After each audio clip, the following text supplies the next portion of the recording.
Hi all, welcome to Vahini MK channel. ఈరోజు మన వీడియోలో onion and tomato chutney simple and tasty వేలో తయారు చేసుకుందాం. చూడండి, ముందుగా మనకి రిక్వైర్డ్ ఇంగ్రీడియంట్స్ ఏంటంటే ఆనియన్స్, టమాటీస్, జీలకర్ర, కరివేపాకు, ఎండుమిర్చి అండ్ వెల్లుల్లిపాయలు. ఇవి ఉంటే సరిపోతుంది.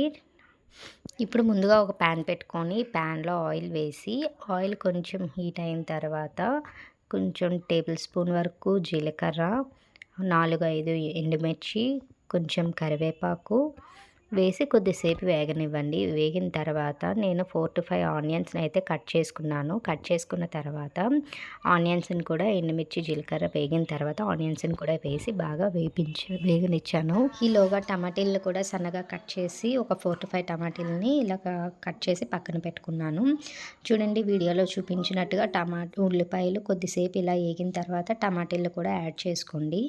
యాడ్ చేసుకున్న తర్వాత టేస్ట్కి సరిపడినంత సాల్ట్ని కూడా యాడ్ చేసుకొని కొద్దిసేపు బాగా వేగనివ్వండి. టమాటీలు, ఆనియన్ బాగా వేగితే పచ్చి స్మెల్ రాకుండా ఉండాలి. అప్పుడు చట్నీ చాలా బాగుంటుంది. ఇది మార్నింగ్ బ్రేక్ఫాస్ట్లోకి చాలా టేస్టీగా ఉంటుంది. ఈ టమాటీ ఉల్లిపాయ చట్నీ అనేది దోశలో కానీ, ఇడ్లీలో కానీ, ఉప్మాలో కానీ చాలా బాగుంటుంది. పిల్లలు కూడా ఎంతో ఇష్టంగా తింటారు. సో చూడండి, ఆల్మోస్ట్ బాగా వేగిపోయినట్టే. చూడండి, ఇప్పుడు నేను స్టవ్ ఆఫ్ చేసేసాను. ఇది కొద్దిసేపు బాగా చల్లారిన తర్వాత నేను ఒక మిక్సీ జార్ తీసుకొని మిక్సీ జార్లోకి తీసుకొని నేను బాగా గ్రైండ్ చేసుకున్నాను. చూడండి, వీడియోలో చూపించినట్టుగా బాగా మెత్తగా పేస్ట్లా చేసుకోండి. ఎంతో టేస్టీగా ఉండే టమాటీ చట్నీ అయితే రెడీ అయిపోయింది. అయితే మీకు ఇష్టమైనట్టయితే కనుక దీనికి పోపు కూడా పెట్టుకోవచ్చు. నేనైతే పోపు పెట్టుకోలేదు, ఎందుకంటే మాకు ఇలానే ఇష్టం.